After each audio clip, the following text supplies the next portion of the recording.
Thank you so much for being here today. I appreciate Dr. Uzma Jafri for coming back with this session number 2. I do want to go over her bio again because I think it's important to learn about her background and the expertise she brings.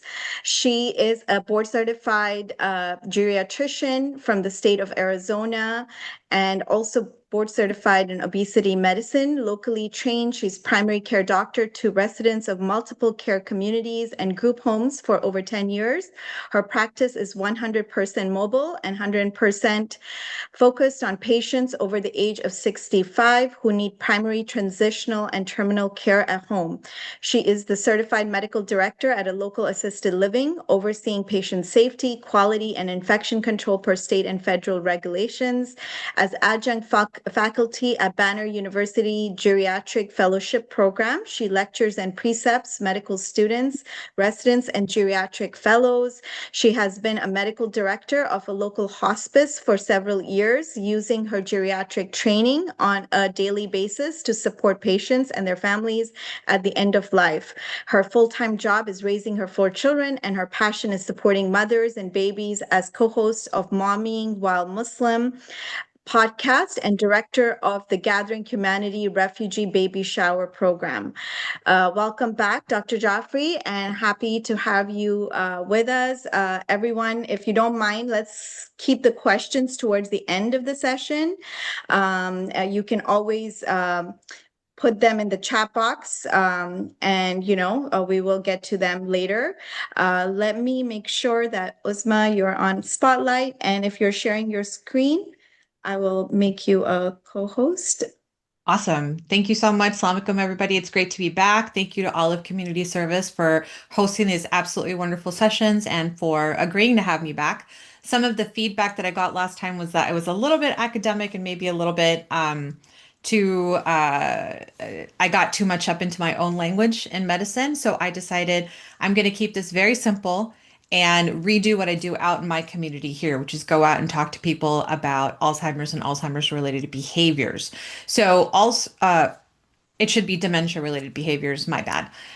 Dementia related behaviors, because this seems to be the symptom of dementia, which is specifically behaviors outside of what's normal for this person or what's normal socially.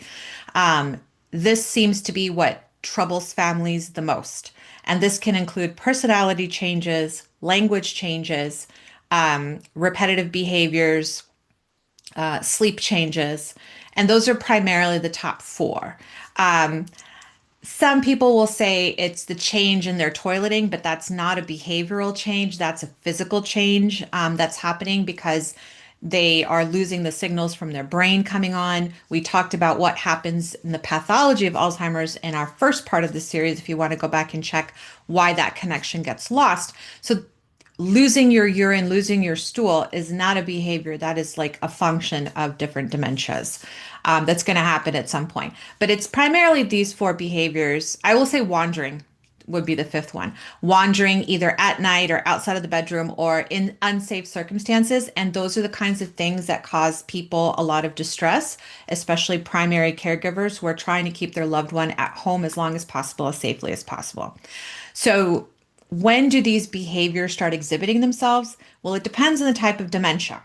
And if you want to remember the types of dementia, you'll go back to our first part and you'll recheck the recording over there.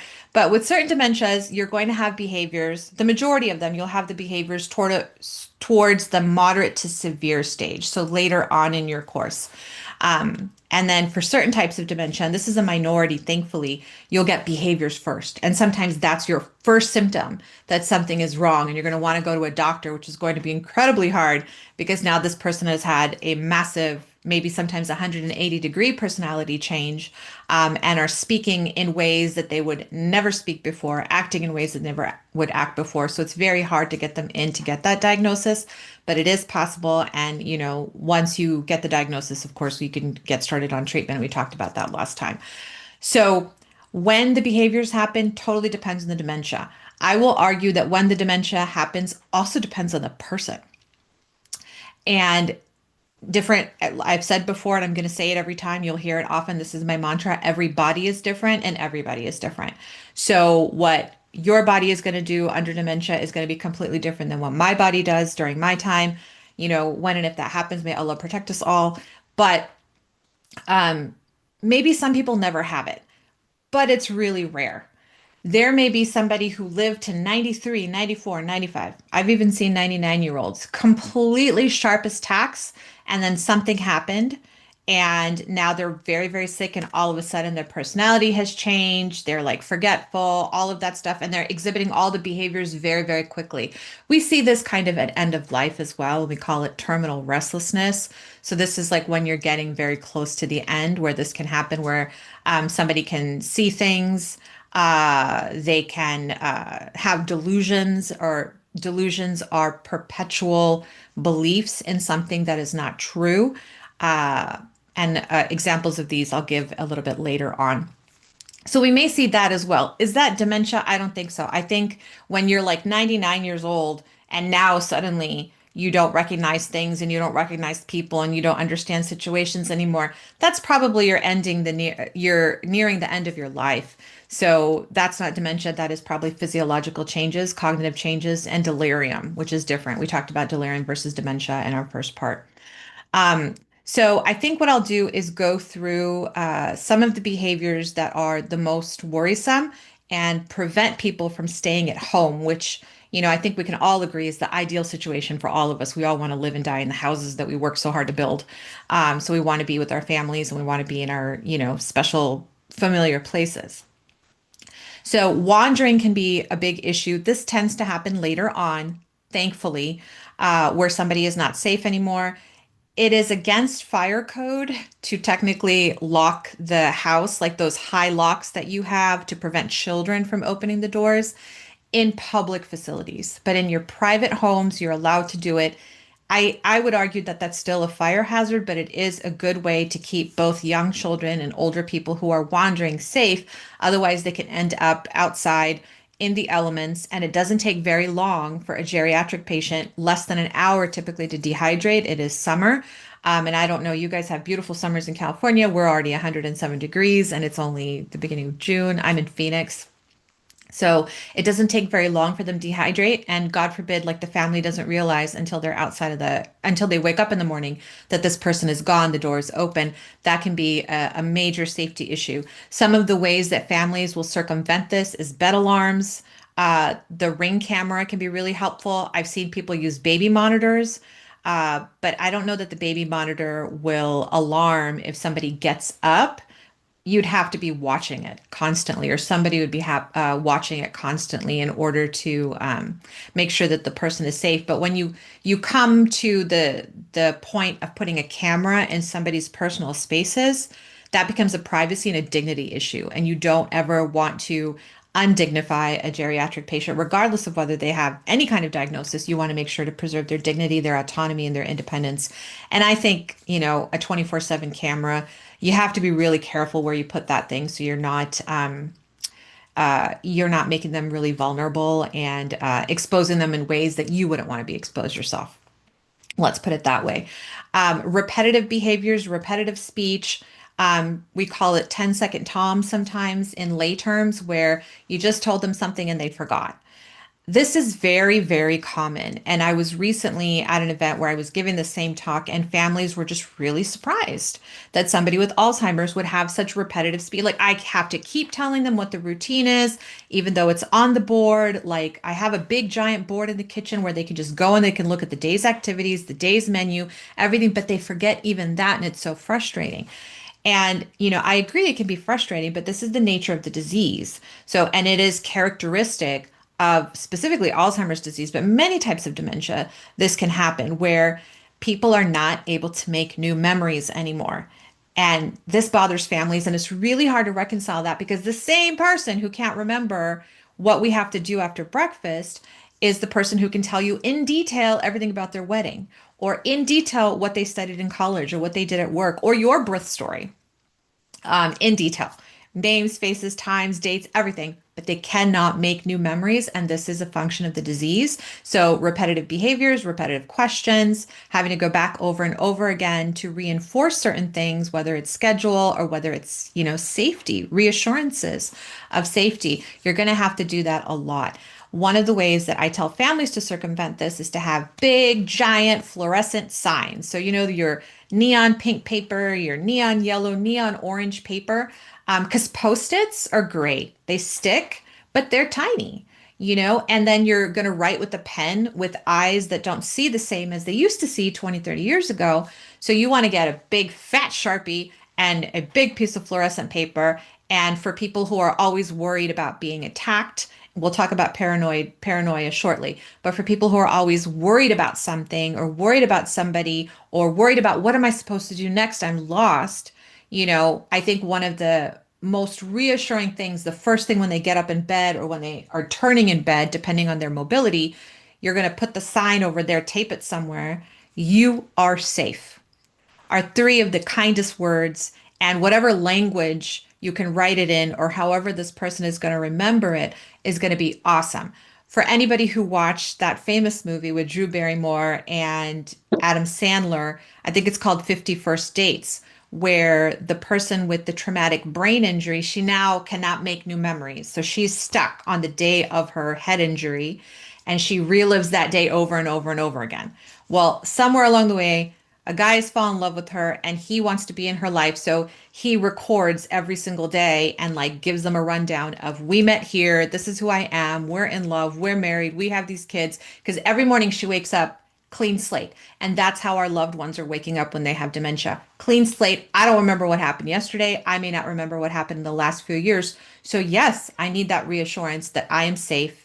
I need, in the next fluorescent sign, it's time to brush your teeth. It's time to go to the bathroom. It's time for breakfast and like have those all over the house. Maybe it's not all that aesthetic, but it is going to keep that person safe at home for a longer period of time. For most people, this tends to work. Now, paranoia. This is really hard. Oftentimes, later on in the course of certain dementias and early on in other types, dementia patients will have a lot of paranoia. This will typically be around safety and money. So those are and poisoning. That's the third one. So let me talk about safety. They think somebody is coming to get them. And this is oftentimes will happen to people with any kind of PTSD. A lot of our communities have come from immigrant backgrounds here at Olive Community Services. A lot of people come from refugee backgrounds, have experienced or witnessed incredible, unbelievable trauma, sometimes that they haven't been able to process themselves. It's going to come out when they have dementia. Some people have had direct war experiences. They've been combatants in war. And I'll give you an example. My grandfather was like 90 years old. He had served in the British military. He was an engineer and laid mines. And I think he was somewhere in the field. I don't think he was a direct combatant, but he was somewhere in the field where there was shelling and bombing happening in the European front. So July 4th and New Year's Eve, for sure, we would find him hiding behind the couch. This man was 6'3", hiding behind the couch, like lying down, covering his ears and yelling at us to get down too because they're shooting outside.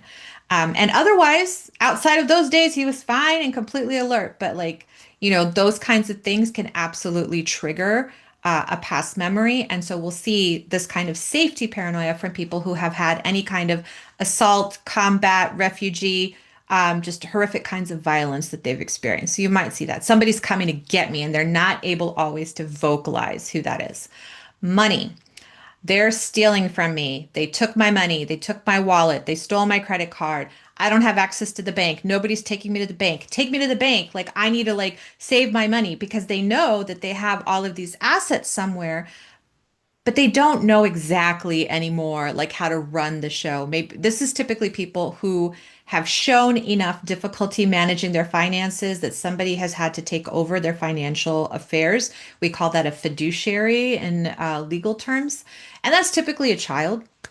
For children of dementia patients who need to get that kind of financial control, you typically need to take a letter to the bank, a medical letter from your doctor that says this person is no longer medically or financially competent to make decisions. Competency and capacity are different. I believe we talked about that in our first session. So you'll need to take that letter in order to get those things.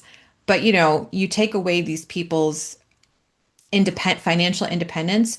For engineers and accountants, this is crazy. They know about their money, and a lot of them will be able to manage it until very, very late. They may forget how to go to the bathroom, but they're going to remember how to balance the checkbook. And that drives spouses crazy, drives children crazy. Like, what do you mean they have dementia and they're forgetting everything? Like they forgot what they had at breakfast. They can balance the checkbook still. Um, Again, everybody is different and everybody is different. And this person was an analytical person and did an analytical job for 30 or 40 years. That's a skill they're going to retain a lot longer than maybe I will, because I wasn't the treasurer of my household. I'm not the house manager of my household, so I don't know those things. So that can be very difficult. The paranoia regarding they're stealing my money. And I don't think that there's a really good way to mitigate that. I just tell families to hold on. Eventually, that paranoia will extinguish itself. Uh, because you've already supported the family by providing the letter that they need to transfer all of those things, the financial responsibility to themselves instead of to their parent anymore.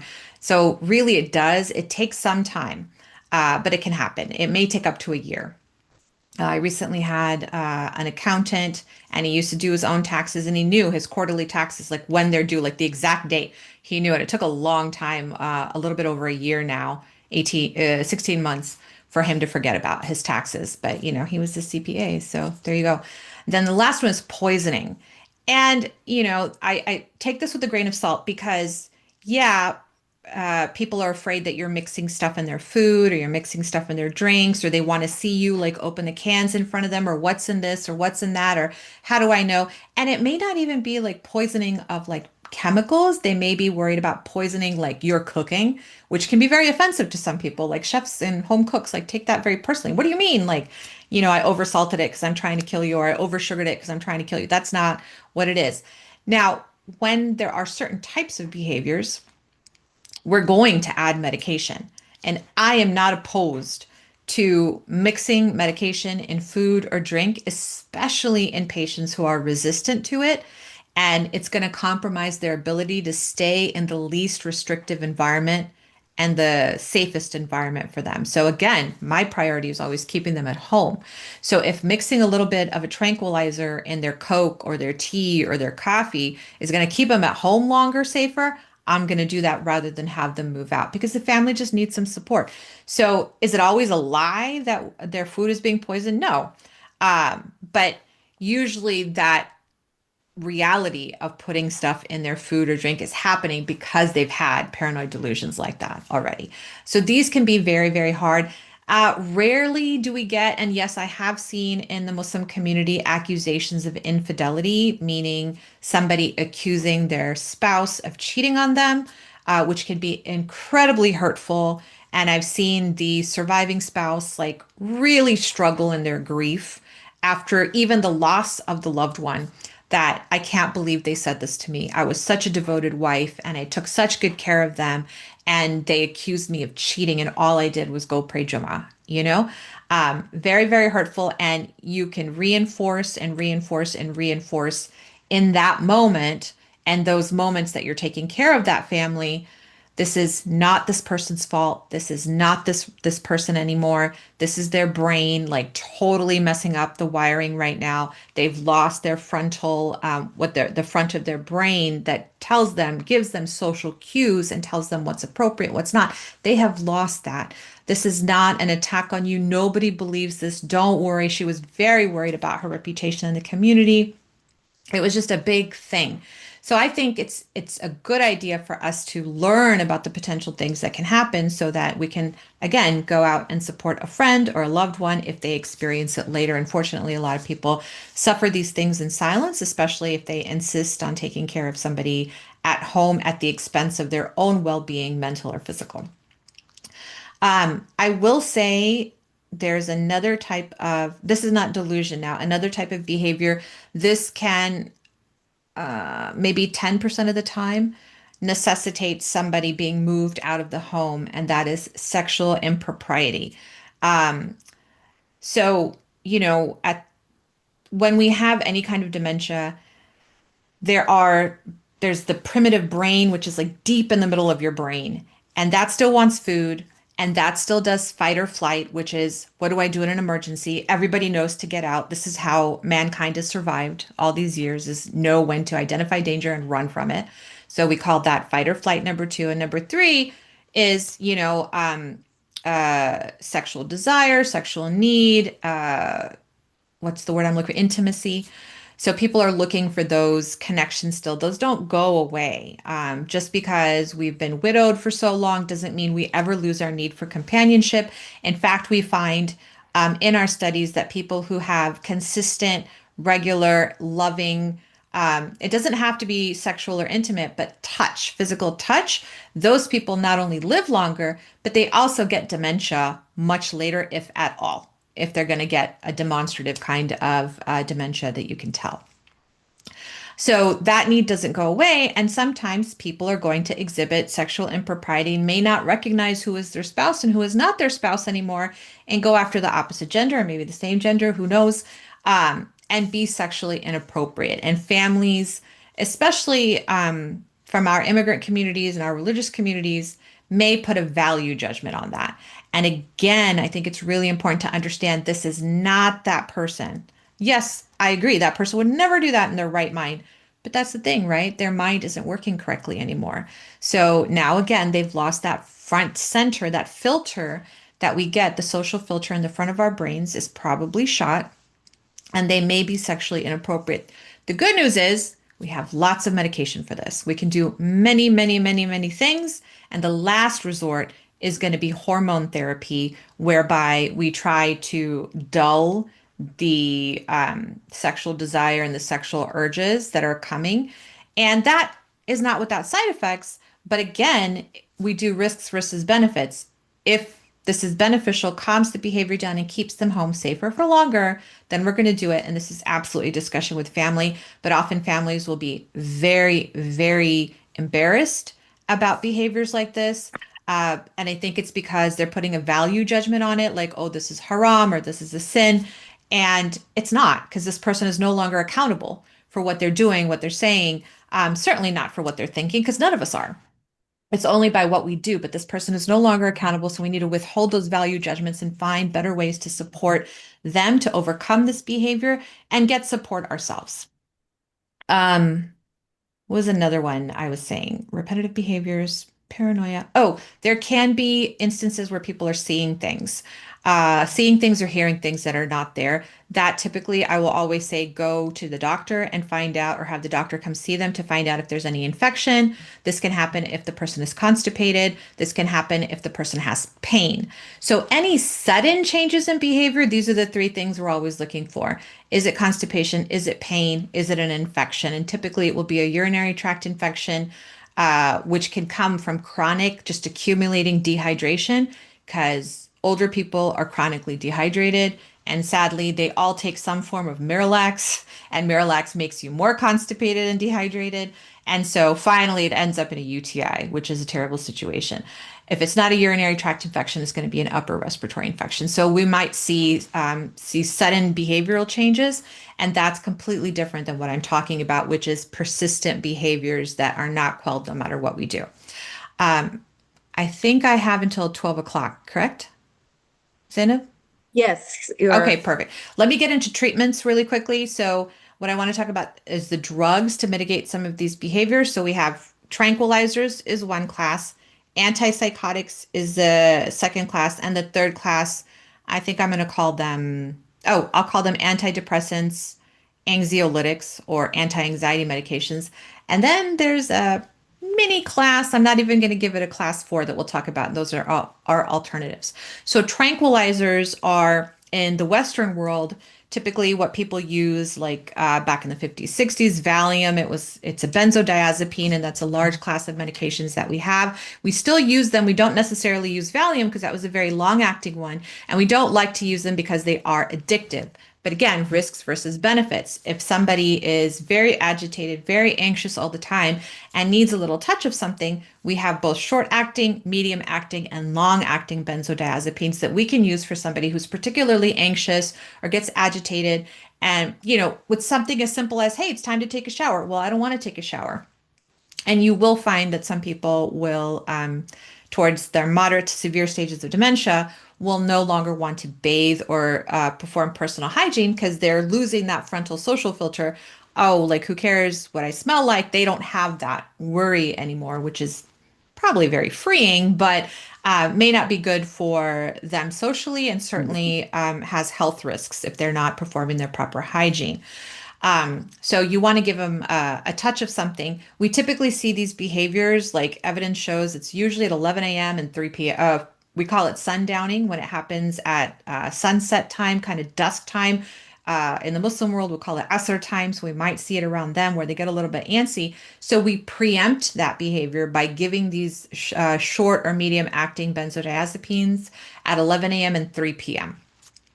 So even though it's called sundowning, you can see it earlier in the morning as well, typically before lunchtime. So we try to give them the lowest effective dose. So the idea is not to snow the person because what's happening at 11 and 3? At 11, they're preparing to have lunch. At 3, they're preparing to have dinner. If they're in the Western world, they're usually in some kind of a care environment and they have dinner by 4 or 5 o'clock. It's really ridiculous. And everybody goes to bed at 8. But in our homes, we might need to give it at 3. Might need to give it a little bit later. I know in a lot of immigrant communities, we stay up really late at night, and I don't think that there's anything good or bad about it. I think whatever works for your family and whatever works for your loved one with dementia, then you do that. But get help if you're experiencing any kind of behaviors that you're afraid will lead to your loved one having to leave the house or go into a more restrictive environment. The antipsychotics, we have two classes, first and second generation. First generation, dirty drugs, lots of side effects. Second generation, less dirty drugs, lots of side effects.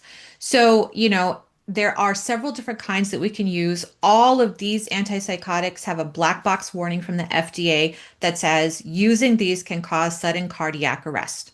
So for any of you who are going and my WebMD warriors who like to go look up the side effects profiles and interactions of all of these drugs, you're going to see that.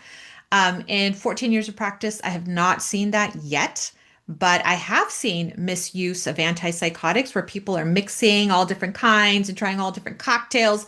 You don't do that because then you're definitely going to increase your risk of stopping your heart. What these drugs do is increase the time between heartbeat number 1 and heartbeat number 2. And if you do that long enough, heart's not beating anymore. That's bad. So you have to be really careful. And what works, again, everybody is different and every body is different. So what drug works for one person is not going to work for another. And sometimes that first generation dirty drug works great. My practice is to always give Benadryl in addition to these drugs because what you can induce or cause by using an antipsychotic is a type of Parkinson's. It's not really Parkinson's disease, but you get stiff like a Parkinson's patient, or you can start having mouth movements that, moving your tongue or smacking your lips, little ticks in the eye. These are side effects of antipsychotics. And I've seen it enough that I always give Benadryl because Benadryl counteracts that effect, that side effect. I have found. I can't prove it because the evidence isn't showing it yet. In fact, pharmacy evidence is showing don't do it, but I still do it and I haven't had patients have those side effects yet. So I'm in a long time actually. So that is my practice. Not everybody does it the same. But I've seen enough geriatrics to where I think that that's important to do. Our third class is our antidepressants and our anti-anxiety medications. And we have a lot of mental health stigma in this community. I know you guys have talked about it probably at all of community services and all your wonderful education programs. But I've never had depression. Why do I need to treat my depression now? And I don't have anxiety. Like I lived through a war and I was a refugee and I walked uphill and uphill both ways to school. So why would I need it now in my 80s and 90s? Well, if you're having any kind of paranoia or any kind of fear or anxiety, which towards moderate to severe dementia, you will, the short term is using that first class we talked about, the tranquilizers, to see, okay, when is it that they're getting anxious? What are the circumstances that they're getting anxious under, agitated under? And then let's switch over to this third class of medication, antidepressants and anti-anxiety medications, because that way I could just take one pill a day and it works longer, and it's more effective and it's not addictive. And, it improves this person's quality of life for a lot longer. And that's what we're trying to do. Now, if one antidepressant or anti-anxiety medication doesn't work or create side effects for somebody, that's fine. We have like 100 others, but people don't want to use it for long enough. And it does take 6 weeks to get a proper blood level of these to work before most of these drugs. It takes several weeks for you to get an effective blood level for you to notice a difference and for your family to notice a difference.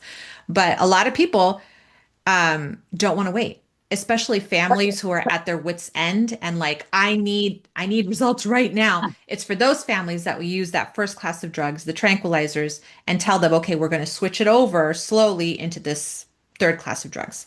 Now, the baby ones that I want to talk about are there is a medication for prostate disease that we found out at the University of Washington. It's a prostate medication. It, makes it easier for men to go to the bathroom at night, but it also helps older, agitated, dementia male patients calm down. So that is one of the unintended side effects of this medication. So now we do use this. I have found it useful in maybe a couple of women as well, and they don't have a prostate. But let's try it in them, and they also calm down. And it's great because the biggest side effect of that is low blood pressure. So you just give it at night, and they can sleep off their low blood pressure, wake up in the morning, give them some juice and coffee, they'll be fine.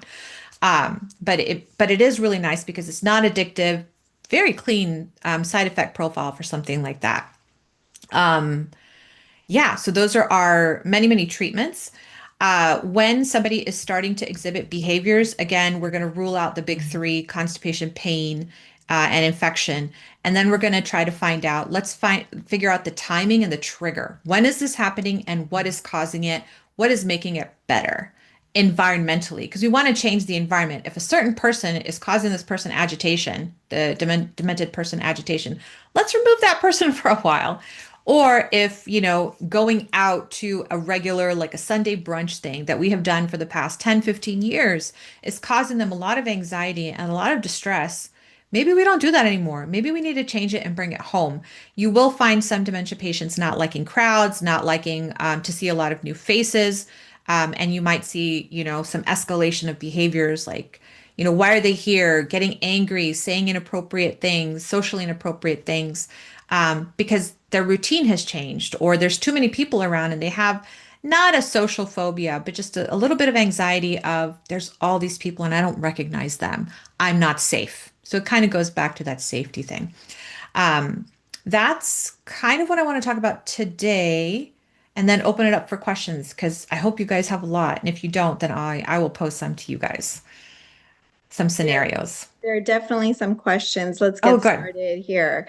First one, does this apply globally to people in other countries, or is this specific to the US? Meaning these same behaviors, are they seen in other countries or cultures? You see them cross-culturally, actually, especially the when I talked about the safety, the money, and the third one was money, financial. Now the third one is escaping me. Poisoning? Sorry? Poisoning. Thank you very much. Those three cross-culturally, you will see those. So you see them in all communities. These are not problems of the West, and behaviors in dementia are not problems of the West. We also see them in our Muslim, Asian, East Asian, South Asian, Middle Eastern communities as well. Okay. Do Parkinson patients have anxiety disorder? Because my friend, somebody is asking this, their friend who has Parkinson's is having anxiety most of the time.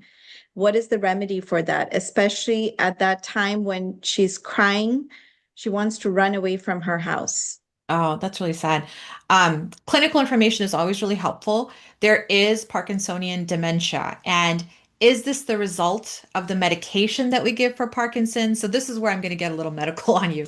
Parkinson's is, yes, there is a problem in your brain, but the problem is that your brain is not firing to your muscles. So the cognitive changes come much later in Parkinson's disease, meaning the memory loss doesn't come until much later. It's really unfortunate because you can have Parkinson's patients who are completely oriented to place, date, time, recognize everybody, can maybe sort of write or like nod yes or no, but their body's not moving anymore. They can't move. They're trapped inside of a vest. It's kind of like being in a coma, but you can hear everything that's going on. And these people are awake. They can hear and they can see everything, but their body is not doing what they need. And that can be a very, very debilitating, depressing situation, right? Like you're trapped in this uniform, the skin that you're wearing now.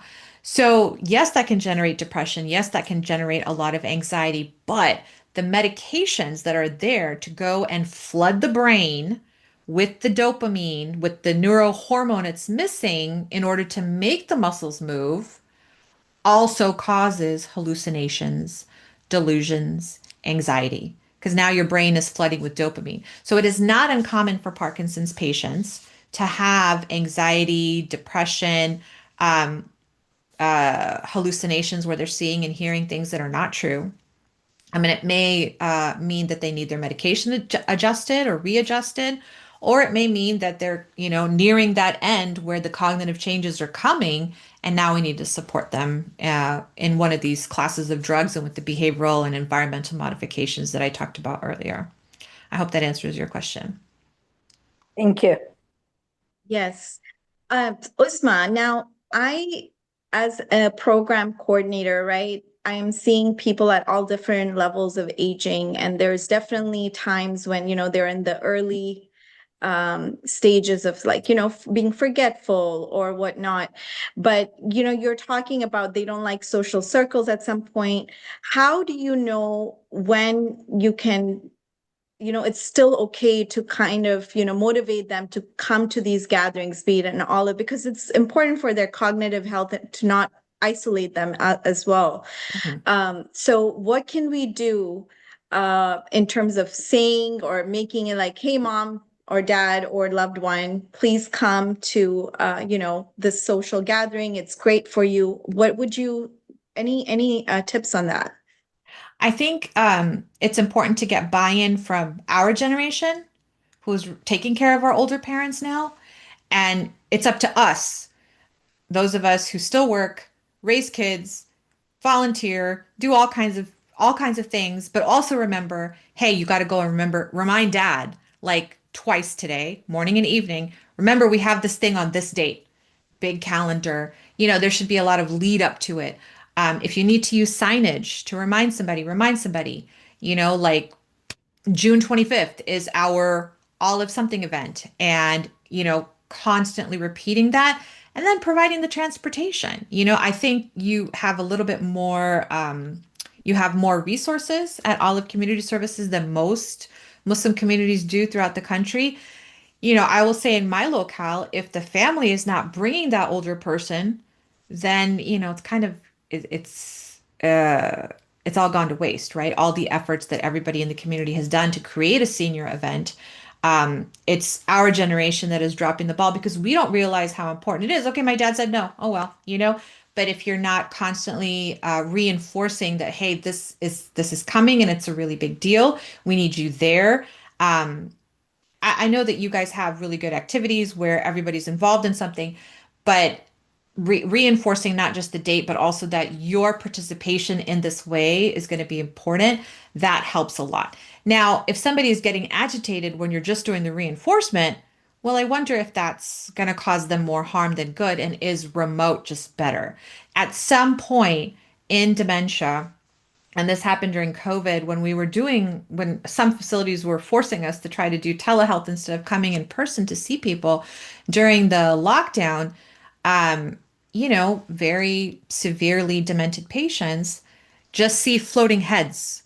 And now they're worried that why is a head floating in front of me?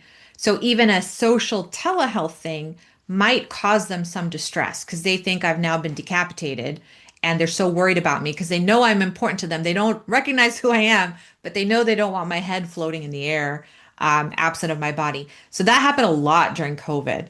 And so that's why I kind of gave up telehealth on my older patients and I go see them in person. But I do agree with you. Socializing is going to prevent cognitive decline. It's going to, stay your dementia from happening as long as possible. But how do you do it? I think it's through constant reinforcement, and I think you get the generation right under that to buy in and become part of the team in order to do it. Yeah, I agree with you. Sometimes I'm like, it's like your first day at kindergarten, mom came with you, hand Yeah, holding you, and it takes care of that initial anxiety of who they know in the room, what it's going yeah. to be like. Other question is, what is the time when you have to make that difficult decision that it's not safe for my mom or dad or loved one to be home by themselves and look into other care facilities? When is that time, the right time to do that? Yeah. When is the right time is never, because it's always a hard, I mean, how do you approach that decision? Is it ever easy? No, it's never easy. And when is the right time? Never is the right time. But unfortunately, because we live in a Western world where things are different, I mean, in some ways they're better and in some ways they're not. Because I will argue that in Western society, we do have places people can go that are really nice. Whereas I feel like in our communities of origin, in our countries of origin, they're not really that nice. It kind of depends on how much money you have, because if you have money, then you can get care. If you don't have money, you don't get care. Is that true in America? Yeah, but luckily there's a lot of resources that we can use in order to get you outside of the home into an adequate facility that happens to be nice as well.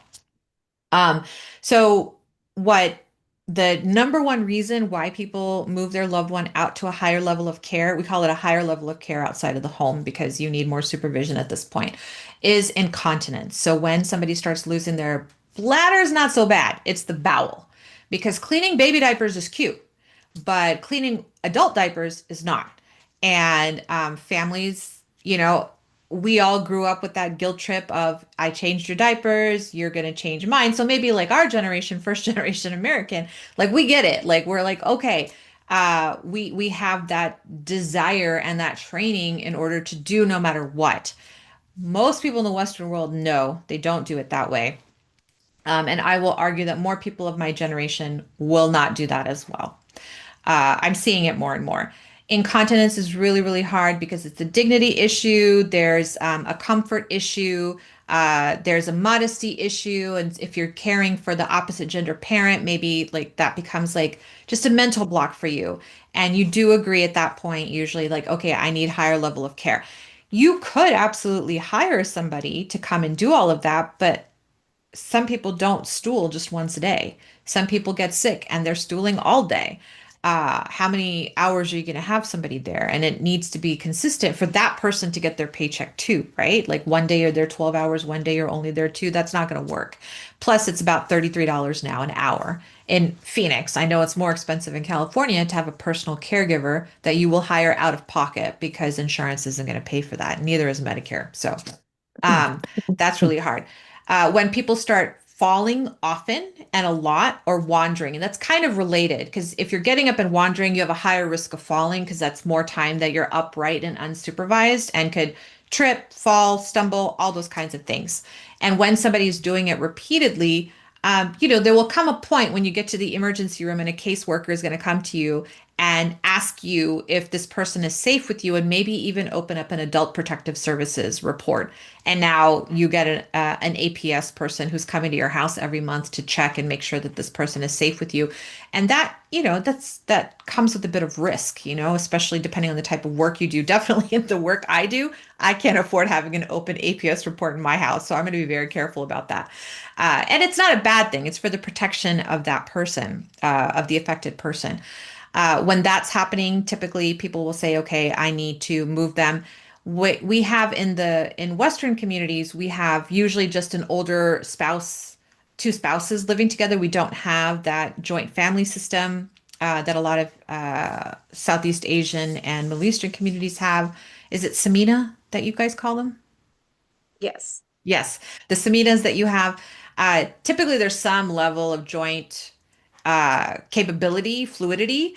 It's less for two older people, and in Western societies, often there's many, many people who don't have any kids, who don't have any contacts, who have no first degree relative left. So it's just the two of them. In that case, it's absolutely appropriate because this older person who is compromised physically is not going to be able to take care of this older person who's compromised cognitively and or physically.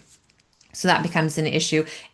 More and more we're seeing, because that we've lost the intergenerational families of the Samina communities, we are seeing more and more Muslim couples like this, but many of them still retain the fluidity where, okay, the kids can take turns coming, even if it means flying in and staying for a certain amount of time, pooling their resources to get caregivers, or pooling their resources to move one or another parent out to a higher level of care, whether it's a group home or an assisted living, and get them in there. But it's going to take a lot for those families to make that decision. It's usually a very arduous, excruciating, prolonged decision. And then I always tell people it takes a catastrophe for them to learn. So it's something like a fall with a broken hip or something, or a head injury, head bleed, stroke. And then you realize it's really hard to move a grown adult, over and over, roll them over and over and pick up this and pick up that in order to change briefs, to give them baths, to like, just move them around so they don't get bed sores. So, and in times like that, you kind of have to assess each situation and each family and their needs individually. It's kind of like Islam, right? Like there's no set, well, for many things, there's set rules, but for most things in our social lives, it's kind of fluid and it depends situation by situation, case by case basis. So it would have to be case by case, but I would say those are like your top situations when it's time probably for a higher level of care for you. Sorry, that was long-winded. Thank you. Any other questions, Olivers? Okay, Um, Rubina, you have your hand up. Go ahead. yes, yes. Well, thank you very much. This has been very informative, and I've been driving and listening. Oh, great. And I like this topic that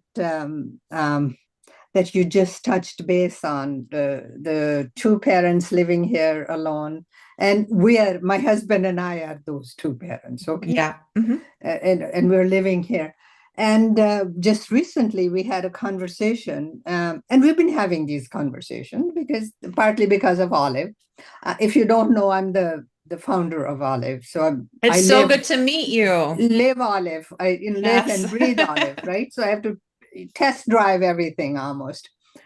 So we had a conversation, and my husband was just walking around and he's saying, you know what, if you're ever here alone, this would be too big for you to manage. You should get something smaller and move. That made me think, because I hadn't we'd thought of many other things if one of us is alone, but not that. And 2 days later, I said, no, I want to live here. And you know what? I'm researching how to make my house an RCFE. Mm. And over the last week, I've spoken with several friends who have houses and they're by themselves. They're good. And I'm just even thinking programmatically that Olive provides services. It could be possibly that in the future, I mean, this is really, Zainab, don't get nervous, okay? This is I don't truly have big, enough to do. truly big sky, okay? Truly big sky. That Olive, until we have our big facilities, that we could develop this module where Mhm. we go and turn people's houses into RCFEs, provide them care while they care for a few more. So I think that this and involving your generation is really, really the key. Yeah. And our programs are definitely focusing on that. And Zainab is the leader, the trumpeter of that. But I just Yeah. wanted to share that what you're talking about is very, very relevant to all of us, but to me personally. Yeah, no, Thank thank you you. for sharing that. It's an honor to finally Okay. meet you. I've heard such good things. And for those who maybe don't know, if you're outside of California, an RCFE in California is like a residential care facility. Right. We call them group homes. So we talked about that in our first session. What is a group home, and what distinguishes it from like other care facilities? Uh, I guess that is one thing that families can consider, especially if you have children who maybe don't have like a regular job or are looking to supplement their income in some ways, converting like your home into a residential care facility and getting training. A lot of states will offer personal attendant training. And what that means is the state then pays them to be your primary caregiver. So they earn a little bit of income that way. Then, if the other rooms are given to other people who are older and don't have any family and need to live somewhere safe and supervised, then they can take those rooms. But I don't know, a lot of Samina people have problems with people living in their houses that they don't know, even if they're getting a check out of it. So, I don't know. Again, different strokes for different folks. I think that's where we have to look at the paradigm. Right, It's right. Samina people that are so used to living collaboratively. And then you said lots of people have difficulty having people live in their house. Hmm. And, I was asked the same question. Do you want people in your house? Because I'm talking to my one child says this, one Sure. child says the other. And then I look at it, all my life I've had people living in my house. My in-laws Hmm. came and lived, my brother-in-law, nephews, nieces, everything. So we just have to see, what does it mean to have people living with you? Hmm. I'm really real time going through this conversation. Where it Yeah. ends up, I don't know. But I did register for the The class. RCFE administrator course so that I Yeah. could learn more about it. Yeah, no, that's So excellent. that as we begin the conversation, so at least that I know what's inside and out. Hmm. But it's really a huge issue. And I was just talking about a friend of us, one of our Olivers, somebody went to visit. She is in a care home, and the situation there. So it's real. Yeah, it is. And Absolutely. where you said that if the kids want to make it a business, they have to want to make a business, and they Right. can. And if they don't, I think that's where someone like Olive can come in to provide services, because we have to think of the senior and their care and their well-being, not always superimposed by what their children's wishes are, Right. which Exactly. may be completely different.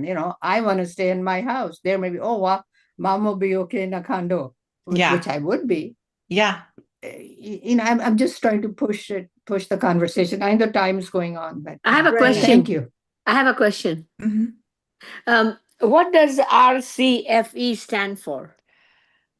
It stands for Residential Care Facility For the elderly. for the Elderly. Thank Oh, you. okay. And so where is this and what is this? Can you please put some light there?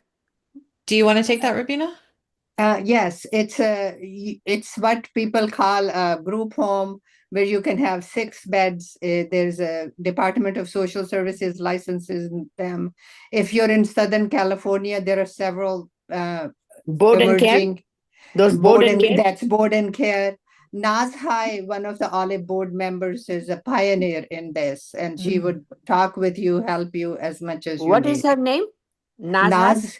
Nazhai, and she's right now operating 2 homes, and she's helping this person start. And I think one of the first things I did was I asked Naz to come walk my house with me. Oh, really? Yeah, and she gave me some very good ideas. Now, whether I will end up doing it or not, is so I don't all want Brother depends, Ghani to yeah. say, "Hey, Rubina, can I come to your house next? Live with you and Riaz?" Because Because- I'm not there yet. Because But- there are so many mothers who are living with their children and they're treated very badly, but they're Yes. living because they don't have anywhere to go and they are being abused. Mm. And they are not coming out and telling because they are scared where are they going to go. So I think this RCFE would be great for those people, those mothers and fathers who are. If a group from this want to explore that initiative, because Olive staff are very limited, Mhm. but those of us that are volunteers, we can do a white paper, we can study and see where it takes us. And it may be the houses that we have already, because I think the area Brother Ghani lives in has mostly single story houses. My Okay. house is single story. A 2-story house wouldn't be practical unless you put in an elevator or a chair or something. They But I can't think- climb stairs. Like, we've been thinking about this big, huge Olive building and this and that, but I think we We have to think of those low-hanging fruit and see how we can. And Uzma, we'd love people like you to be volunteers with us and Would help love us. to. So since you are a pioneer of olive community, is there any way we could start? Because I'm sure these residential, what you said, residentially care facility elderly, that's what it stands for. And we can open up some more institutions like that where We can. we Zainab, can could you get the accommodate more sister's people. number? Huh? Actually, We Assalamu can. alaikum. Assalamu Assalamu alaikum, alaikum. Rubina. Zainab, I know you. Zainab, I'm Farida Merchant. Oh, salam, Farida ji. Thank you for being here. If you don't mind putting your number in the chat, or if you're in one of the WhatsApp chats, if you can remind me, because there's so Sure. many of them, I Okay. will be happy to take your number from there. And Do you, also come to tea with Rubina. When That's is where Right. we when will is have that? this conversation. When is this? When is this? it will be on the next Monday. It will be on the Okay. next Monday, Next same Monday. time, 11 Same a.m. Yes, 11 yeah, a.m. Okay. Okay. yeah. I will definitely. This I week really we want to switched pursue it up. this. I really So want to Yes. Uzma, pursue you're this welcome to. and help you anyway to develop this Thank you more. so much. Well, everyone, I think this is a great Appreciate that. conversation. Usma, And I'll get your contact information.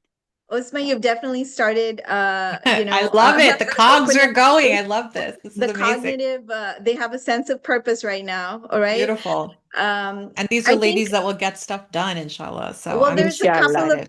there's a couple of things that I do want to bring up. It's 12:01, number one, but I do want to share these before I let all of you go. Number one, we have to be remember that a lot of these facilities have a cost to them. So even if you open Yeah. one up, there's several ones that are owned in the community by some are, Muslim owned, some are Samina owned, but they sometimes cost anywhere from 6,000 or plus per month. So, I mean, it comes out. So many people want to go to these, but they can't afford to They because, can't afford you it. need long-term insurance. There's something that Naz Hai talks about.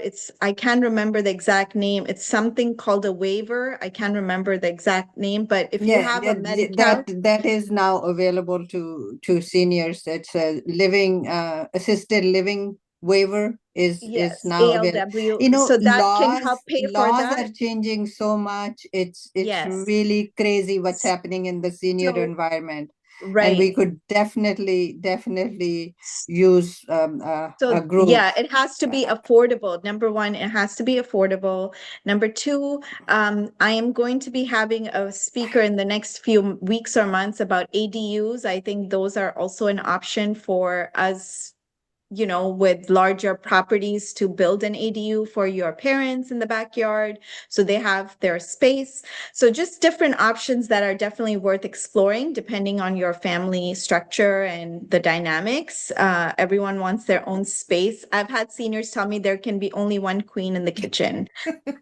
Which is So true. You should build which two is kitchens. That's what I did. So all said Everybody's and done, happy. I think it's worth exploring all these things. And there was a senior that I recently visited, and she's in this beautiful home, but she's the only resident there. So I'm sure she would love to have company of her other olive friends and whatnot. So Plus, she can so get some much, income. She can get some so income much, too. so much out there. Next week we have tea with Rubina. Dr. Uzma Jafri, thank you so much. Oh, I thank know you for you have having me. travel. Yes, we need you back, and we have a third session. Which do you happen to know the topic for, or I think that'll probably emerging research in dementia. emerging research in dementia? And that will be probably in a month or so. We'll be following up on that. And I have a few important things coming up with Olive. I know I send a lot of messages, but just FYI, we have a beach trip coming up on June 19th to Laguna Beach. We have a field trip. Mark your calendars, save the date, July 3rd to the Lavender Festival. Uzma, Oh. if you were in town, it might have been fun. So we are going to go to Cherry Valley, have some apple pie and everything lavender you can imagine to eat, try, smell, and all that. So a lot of fun things happening. Please put that on your calendars. And lastly, a summer camp in July for your grandkids to come to Olive Base. Tuesdays and Thursdays, learn home economics, sewing, embroidery, all this good stuff from our Olivers, the best teachers you can find out there. So just FYI, a lot of these messages will be coming out this week. So please be aware of it. But until next time, I will share this recording with you at another time. But take care, safe travels, Uzma, and thank you everyone for attending. Bye-bye. Thanks all. Thank you. Thank you. Assalamualaikum. Thank Thank you you. so much. Salam alaikum. Thank you.